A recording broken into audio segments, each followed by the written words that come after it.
Bienvenue dans le podcast BDO Inside Out. Aujourd'hui, nous partons en voyage avec Thomas Geisel.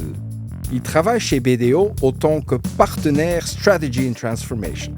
On découvre ce qu'il fait en tant que People Manager et comment son propre People Manager porte valeur à sa carrière. Et on terminera à la brasserie chez Louis avec Thomas sur scène, accompagné par Dave Grohl. Bonjour Thomas. Salut. Je propose qu'on se plonge dans le sujet et la conversation directement. Un petit succès au défi que tu as vécu aujourd'hui jusqu'à présent? Le plus gros défi que j'ai relevé jusqu'à présent, c'est arriver ici au studio à l'heure. J'avais un gros coaching ce matin et c'était Bruxelles. Donc voilà, j'étais vraiment à 3 minutes d'être en retard. Voilà, et ça c'était au même moment le petit défi, mais aussi le succès, j'imagine. Exact. Une matinée ou vraiment début de la journée dans la maison de Thomas. Ouais. Ça se passe comment? Ça se passe très vite. Je me lève, je me douche, je mange, je planifie ma journée. Voilà. J'ai 1 heure pour faire tout ça. Tout ça en 1 heure. Ouais. Et quand je quitte chez moi, je veux être sûr que j'ai une bonne vue sur toute la journée jusqu'au soir.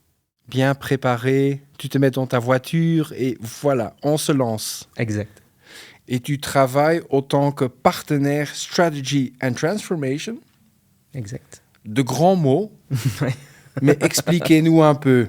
En quoi est-ce que ça consiste? Oui, tu as raison. En fait, chez Strategy and Transformation, on accompagne nos clients, qui sont des entreprises ou des organisations publiques, à travailler de manière plus intelligente. C'est-à-dire soit à définir la manière dont ils vont réaliser leurs objectifs dans le futur, mais aussi la manière dont ils s'organisent pour être efficients, pour être efficaces et pour gagner en confort de travail. Ouais. Ça, c'est 95% de nos journées chez Strategy and Transformation. Voilà. Et qu'est-ce que tu aimes le plus dans ce rôle? Alors, il y a plein de choses que j'adore. Déjà, le fait qu'on a plein de clients différents. Tu rentres vraiment dans l'intimité des organisations avec lesquelles tu travailles. Ouais. Vu qu'on travaille sur la structure, sur les personnes, ils doivent vraiment être très, très proches de toi. Donc, plein de réalités différentes. Et puis, ce que j'aime aussi, c'est, en tout cas, j'ai l'impression que dans la majorité des missions qu'on réalise, on a un impact réel chez nos clients. On fait la différence. On fait la différence. En tout cas, la petite différence du quotidien qui est nécessaire pour qu'on se sente suffisamment gratifié de notre travail. Ouais. Et tu es partenaire. Si je fais la comparaison, par exemple, avec un manager ou un senior manager ou même un consultant, où se situe la différence? Écoute, la différence, elle se situe... Enfin, un partenaire, en fait, c'est avant tout un manager, mais c'est un manager de projet et c'est aussi un manager d'équipe. Ouais. Donc, pour moi, la principale différence, c'est que le manager, il doit avoir un peu cette volonté d'être un leader pour l'équipe. Leader dans le sens donner une orientation. Ouais. Voilà. Donc, on doit jouer sur l'aspect professionnel, projet, mais aussi sur l'aspect humain et développement de nos collègues consultants. Mais à part de tout ça, tu as des journées clairement bien remplies. Tu es aussi people manager. Oui. Ça signifie quoi un people manager? Écoute, je pense qu'il y a autant de définitions qu'il y a de people manager. Maintenant, pour moi, le people manager, c'est un peu le guide, le conseiller du consultant, du collaborateur BDO. C'est l'oreille attentive, c'est la personne qui est là pour t'écouter, essayer de répondre à tes questions, mais aussi t'aider à naviguer dans l'organisation. Tu vois, moi, je pense que le people manager, c'est vraiment la personne vers qui tu peux venir quand tu ne sais pas parler à ton project manager, quand tu ne sais pas parler à ton N+1. C'est la personne qui fait vraiment l'interface entre BDO, ton développement et ton quotidien. Je comprends que le match entre le coachee et le people manager est une chose hyper importante. Mais ça se fait comment, ce match? Ça part au départ d'une décision. Donc, on attribue un people manager, un coachee, un people manager. Par contre, après, on est très clair avec le coachee que s'il ressent le besoin de changer, de voir quelqu'un d'autre, de plutôt travailler avec une autre personnalité, on est très ouvert. Nous, ce qu'on veut, en tout cas le people manager, ce dont il a besoin, c'est pouvoir créer une relation de confiance. Ouais. Et pour ça, il faut que ce soit naturel. Absolument. Alors, je ne sais pas comment ça se crée, mais je pense que c'est un peu chimique. Et donc, en fait, c'est vraiment le feeling. Et puis, je pense que chaque coachee recherche quelque chose en particulier. Ouais. Et parfois, un people manager a beaucoup d'expérience dans ce sujet, et alors c'est facile. Et parfois, un people manager est en fait assez mal placé pour répondre aux défis. Et donc, il va réorienter le coachee vers un autre people manager qui est intéressé. Ça dépend un peu de l'expérience, je pense. Et si moi, comme coachee, j'ai l'impression que voilà, le mayonnaise ne prend pas, Ouais. et je n'ose pas trop te dire, imaginons que toi, tu es mon people manager, qu'est-ce que je peux faire? Alors, déjà, il y a des communications générales chez BDO qui sont faites pour sensibiliser tous les coachés au fait que ça arrive, en fait. Ouais. C'est comme dans un couple, ça arrive que finalement, ça ne matche pas. Ouais. Si tu n'en parles pas directement à ton people manager, tu as toujours ton N+1 qui est là à ta disposition. Et puis, surtout, tu as l'équipe. Ouais. Je veux dire, je pense que toute l'équipe de consultants chez BDO, chaque année, est toujours un peu plus sensibilisée à c'est quoi un people manager, pourquoi c'est important que ça fonctionne bien avec ton people manager. Et donc, je pense qu'il y a plein de gens qui sont un peu ouverts et à qui tu peux venir amener ton problème. Honnêtement, je pense qu'il y a beaucoup de people managers qui peuvent aussi l'entendre. Dans la formation qu'on reçoit, on explique clairement que c'est important de pouvoir... qu'il n'y a pas d'échec, en fait. Parfois, juste tu dis la mayonnaise ne prend pas. Et voilà, donc les people managers, je pense, sont assez ouverts aussi à entendre ce point et doivent t'aider à trouver un autre people manager. Absolument. Tu parles de formation parce que j'imagine qu'on n'est pas nécessairement né comme people manager. C'est une compétence qu'on peut développer, on peut apprendre à être un bon people manager. Ouais. Comment est-ce qu'on fait au sein de BDO? Alors, je pense qu'il y a des prérequis de base. Je pense qu'il y a des personnes qui ont d'instinct cette volonté de faire développer, d'aider à développer les compétences chez quelqu'un. Puis il y a des personnes que ça intéresse moins. Après, c'est quand même vraiment un vrai rôle. Et donc chez BDO, on a développé il y a quelques années un trajet d'accompagnement des people managers qui se formalise par plusieurs choses. Tu as une plateforme de connaissances, tu as des moments de rencontre avec les people managers. Et puis surtout, quand tu commences dans ce rôle, tu reçois une formation qui est une formation de plusieurs jours, dont certains jours en off-site, qui te permet de développer les différentes dimensions importantes pour un people manager. Donc tu ressors de là avec une vue concrète de ce qu'on attend de toi, quelques outils, et puis surtout un réseau avec lequel tu peux échanger quand tu te retrouves face à des problèmes. Comme tu disais, il y a évidemment des compétences, des choses qu'on peut faire, mais il y a évidemment ou probablement aussi un processus. Oui. Qu'est-ce qu'il y a dans cette boîte à outils? En fait, je pense qu'il y a vraiment un volet hard et un volet soft. Dans le volet hard, effectivement, BDO a prévu un processus qui se compose d'une série de conversations. Donc, c'est un peu des milestones que tu mets avec ton coachee. Donc, tu as différents types de conversations. Tu as les feed-forward, donc vraiment les moments un peu plus formels où 3-4 fois par an, tu rencontres ton coachee pour discuter d'une série de dimensions qui sont déjà prévues. Tu as un référentiel. Et puis, à côté de ça, tu as tout ce qu'on appelle les check-ins, qui sont tous des petits moments informels de discussion. Tout ceci, tu peux le documenter dans un outil que BDO met à disposition, qui est le Me at BDO. Et donc, en fait, l'avantage de cet outil, c'est que tu as un historique, tu as un peu un backlog de toutes les discussions et ça te permet de revenir un peu sur ton mood d'il y a 6 mois, ton mood d'il y a 1 an. Voir le progrès. Voir le progrès ou voir... En fait, je ne sais pas s'il y a un progrès, mais en tout cas, il y a des cycles. Et donc, en fait, ça permet aussi de suivre un peu les cycles et les causes de pourquoi à un moment tu es un peu plus down, pourquoi à un moment tu es vraiment hyper motivé. Donc ça, c'est vraiment la partie hard. Et à côté de ça, BDO fait aussi des petites sessions de formation online où on va échanger sur certains sujets en particulier. Les ateliers. Voilà, exact. Les boost sessions. Oui. Et alors, à côté de ça, tu as toute la partie soft qui est plutôt ton expérience. au fur et à mesure, et Ouais. donc les compétences que tu développes pour devenir un bon people manager. L'écoute attentive, la disponibilité, donc ça, ce sont des choses que tu acquiers au fur et à mesure du temps que tu passes en tant que people manager. Est-ce que selon tes expériences, tu as l'impression que, autant que people manager, tu as vraiment un impact réel sur, disons, la carrière, le bien-être, tous ces aspects différents de tes coachés? J'aime à croire que oui. Après, certains de mes coachs vont écouter ce podcast, donc ils pourront peut-être faire les commentaires nécessaires sur Hive.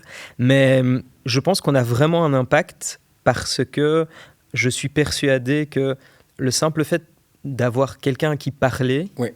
ça te permet déjà de décharger toute une série d'ondes positives ou négatives, mais qui jouent énormément dans ton épanouissement au travail. Voilà, vider le sac à dos de temps en temps. Ouais, exact. Ouais. Ou alors simplement savoir qu'avec ton people manager, tu peux lui dire que tu as cette volonté d'évolution, que tu aimerais plutôt travailler là-dedans ou que tu as même un souhait de mobilité interne.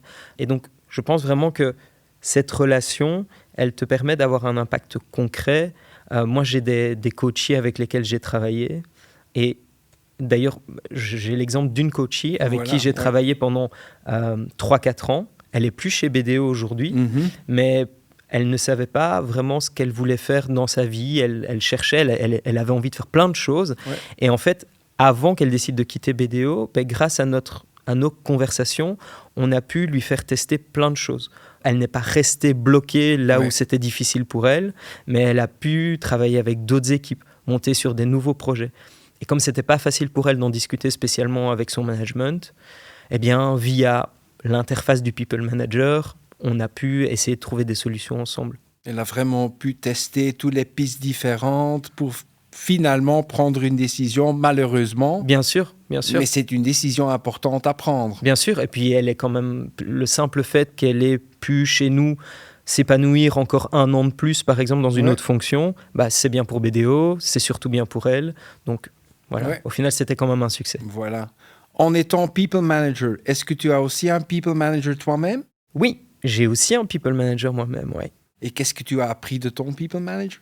Ce qui est comique, c'est que quand tu es partner, en tout cas quand tu as une certaine expérience chez BDO, fatalement, ton people manager, c'est aussi quelqu'un avec plus d'expérience que toi. Donc, il y a un autre regard sur la vie et sur le fonctionnement d'une société comme BDO. J'apprends pas mal de choses de lui, notamment ici, quand je suis un jeune partner. Je suis partner depuis 7 années. C'était quand même un step important pour moi. Oui. Et donc, je me suis posé beaucoup de questions sur ma position dans l'équipe, par exemple, parce que moi, j'ai commencé chez BDO comme genre consultant. Et donc, l'évolution et le fait qu'il y ait d'autres partenaires qui soient déjà là avant moi, ça m'interrogeait beaucoup. Et donc, avec lui, je pense qu'on a pu vraiment discuter de la manière dont on allait répartir les rôles, communiquer, légitimer ma présence dans l'équipe, pour que ce soit vraiment très smooth et vraiment facile, en fait. Donc ça, c'était, je vais dire, la dernière expérience pratique importante que j'ai eue avec mon people manager, même si honnêtement, mon people manager n'est pas très mis à de BDO, outils, process, mais ça fonctionne bien entre nous comme ça. La philosophie, c'est ça qui compte. Exactement. Vraiment les conversations, les outcomes des conversations, les actions. C'est clairement ça qui fait la différence. Et j'imagine que cette présence d'un people manager, ça peut être une raison importante pour nos collaborateurs de travailler pour BDO et rester chez BDO. Ça porte une valeur ajoutée. Mais j'imagine aussi dans tes expériences, il y a aussi d'autres éléments qui font BDO probablement, disons, le meilleur employeur de la Belgique. Oui, alors effectivement, c'est une raison. Je pense qu'il y a, en tout cas personnellement, il y a beaucoup de raisons pour lesquelles je trouve que, je m'épanouis depuis plus de 10 ans chez BDO. Je pense d'une part, il y a la richesse du travail. Quand tu travailles comme consultant chez BDO, tu rencontres 1000 réalités sur 1 an, tu es amené à travailler sur plein de projets différents, tu apprends tout le temps. Je pense que si tu recherches à te développer constamment, vite, c'est un super environnement. Absolument. Je pense que du coup aussi, c'est un environnement qui est très flexible. encore une fois, je parle personnellement, mais on travaille beaucoup sur la confiance. Et donc, en soi, tu deviens vite autonome dans l'équipe, responsable de tes activités, et puis de tes petits projets, puis de tes petits et tes gros clients. Et donc, cette flexibilité, elle est super intéressante. Déjà, pour trouver un équilibre entre ta vie privée et ta vie professionnelle, parce qu'on a tous des vies privées qui sont aussi très chargées, qui sont très différentes. Ouais. Et puis, donc ça, c'est aussi quelque chose, je trouve, super important et qui fonctionne bien chez BDO. Et je pense que chez BDO, une des principales raisons pour lesquelles je suis toujours convaincu que c'est le meilleur employeur, c'est qu'on est plus de 1000 aujourd'hui, mais on a quand même toujours ce côté très humain. Absolument. On est vraiment la seule société parmi nos concurrents qui avons encore 10, 12 bureaux sur le territoire belge. Ouais. Ça a l'air fou. Et en fait, c'est super important parce que ça crée vraiment une proximité. On se retrouve au bureau de Namur, on connaît tout le monde, de tax and legal, de accounting, etc. On se retrouve au bureau de la Hulpe, c'est une autre famille. On se retrouve à Stasser, c'est vraiment une autre dynamique. Et donc, ce côté vraiment humain, proche de nos clients, mais aussi proche des collaborateurs, je trouve que c'est une super plus-value chez nous. Thomas, après le travail, il te reste probablement encore quelques heures. Qu'est-ce que tu fais dans le temps libre ? Dans les 30 minutes qu'il me reste, tu veux dire Oui. J'imagine, ou j'espère surtout que c'est un peu plus que 30 minutes. Ouais, parfois c'est 45 minutes. Oui, voilà. Alors, j'essaye de faire plein de choses. Ma principale activité à côté, à part ma famille, c'est la musique. Je fais pas mal de musique dans mon temps libre. Et tu joues quoi ? Principalement de la guitare, de la batterie. Je fais plutôt du rock. Donc voilà, c'est ce qui occupe pas mal de mes soirées. La batterie. On est des collègues, on est des passionnés. Ça me fait plaisir, Thomas. Ça veut dire que tu joues dans un groupe ? C'est-à-dire que jusqu'à il y a peu, je jouais dans un groupe. Ouais. C'est-à-dire qu'en fait, c'est un peu des cycles aussi, la musique. Je sais pas pour toi, mais pour moi, c'est vraiment des moments où je dois m'investir beaucoup. Ouais. Et donc, en fait, je dois trouver le moment. Voilà. Et donc, il y a des moments dans ma vie où je me dis, là, j'ai 2-3 ans, j'investis beaucoup. Et puis, après, d'autres projets, d'autres choses, d'autres priorités. Exact. Et donc, j'ai jusqu'à récemment eu un groupe. C'est ce que je préfère faire dans la musique, c'est pouvoir jouer ensemble. Oh, c'est magnifique. Hein. J'imagine que si tu joues de la musique, ça te mène à des endroits différents. On rencontre des gens différents, on joue dans des bars différents. Et très souvent, ça mène à des expériences parfois un peu bizarre, étrange, et tu auras certainement des expériences pareilles à partager avec nous. Oui. J'en ai 2 qui me viennent en tête. La première, elle est simple. On travaillait avec une organisation qui nous faisait tourner un peu partout en Belgique. Et en fait, ils s'occupaient de la logistique. Et nous, on devait juste arriver au lieu du concert. Ouais. Sur 4 dates qu'on a fait ensemble, ils ont perdu 3 fois nos instruments. Oh là. Donc, en fait, la première fois, bad luck. Après, on s'est vraiment posé des questions sur l'organisation. Donc, on s'est retrouvés 2 fois à jouer très en retard avec des gens qui étaient très mécontents. Donc, dans des pires conditions pour commencer un concert. Heureusement, il y avait un bar. Et la deuxième expérience, c'était mon tout premier concert. Donc, c'était il y a maintenant quelques années. Tu sais, tes 2 premiers concerts, tu les fais un peu partout. On veut bien que tu joues. Oui, peu n'importe. Hein. Voilà. S'il y a des gens et une place, on joue. Hein. Voilà, c'est ça. Et c'est une amie qui nous dit, moi, je travaille dans une institution et on fait un festival chaque année. C'est génial. Vous pouvez venir, vous allez voir, c'est super, c'est bonne ambiance. Et en fait, ce qu'elle ne nous avait pas dit, c'est que l'institution dans laquelle elle travaille, c'est une institution spécialisée, donc qui accueillait des personnes atteintes de trisomie. Et donc, en fait, c'était super cool parce que ce sont des gens qui sont super amicaux. Mais en fait, ils sont tellement amicaux qu'en fait, ils ont vraiment besoin d'être très, très proches de toi tout le temps. Donc, ils étaient très, très proches. Voilà. Tout le temps. Donc, on s'est retrouvés en plein concert, avoir des gens qui montent sur scène pour te faire un câlin, pour venir te parler. C'était lunaire. T'avais finalement combien de gens sur scène ? Écoute, trop. J'avais 3 groupes sur scène. C'était vraiment beaucoup trop. Super. Tu parlais du rock, mais voilà, j'ai l'impression que c'est plutôt ton genre préféré. Et comme groupe, tu as un groupe préféré ? J'écoute plein de choses, mais mon groupe préféré de tous les temps, c'est les Foo Fighters. Ah oui. Parce que l'histoire, parce que des concerts incroyables, ouais. Et ils sont toujours là après Voilà. des dizaines d'années. Donc vraiment, après ça, tous les c'est... challenges, ils ont quand même vécu pas mal de Ouais, challenges bien dans sûr. leur carrière. Hein. Bien sûr. Cela veut dire que probablement ma question suivante est une question un peu bête. Ton batteur préféré? Exact, c'est une question bête. Voilà, c'est une question bête. J'ai aussi compris, Thomas, que tu es un peu un expert en bar. Tu fréquentes probablement un petit bar de temps en temps. Ouais, je l'amènerai pas tout à fait ainsi. Je suis pas un expert en bar, Non. mais on va dire que dans les choses que j'aime bien faire, que ce soit en famille ou avec des amis, c'est découvrir des nouveaux endroits. Magnifique. Et j'imagine qu'après le bar, on a aussi le restaurant, parce que voilà, après l'apéritif, on doit aussi manger quelque chose. C'est vrai, c'est vrai.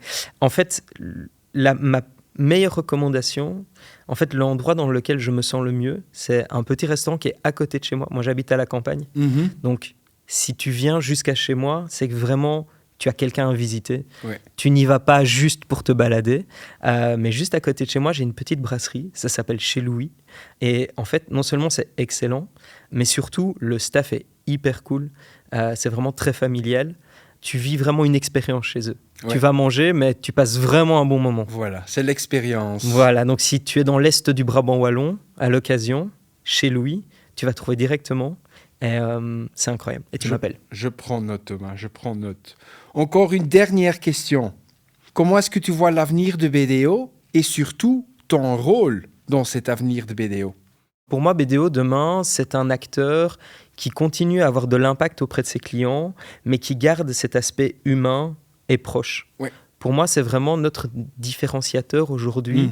On est dans un système, dans un monde qui va toujours plus vite, où on est tous en digital, on est tous via Teams, etc. Je pense que vraiment, ce qui fait la différence chez les clients que j'entends, c'est ce côté, chez BDO, vous faites vraiment du sur-mesure. Ouais. Et ça, je pense que c'est vraiment l'avenir d'une société de services et de BDO en particulier. Et moi, à mon petit niveau, je pense que le but pour moi, c'est vraiment de continuer à déployer cette culture chez BDO.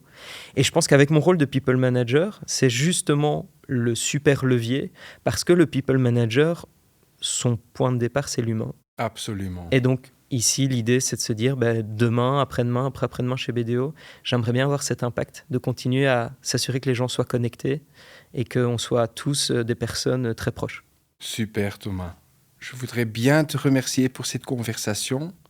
C'est moi.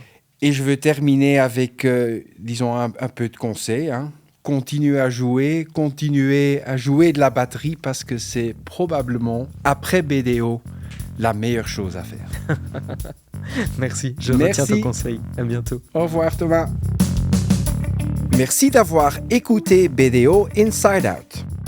Si vous souhaitez plus d'informations sur le travail chez BDO, consultez notre site web. Si vous voulez mieux connaître d'autres collègues, n'oubliez pas d'écouter les autres épisodes.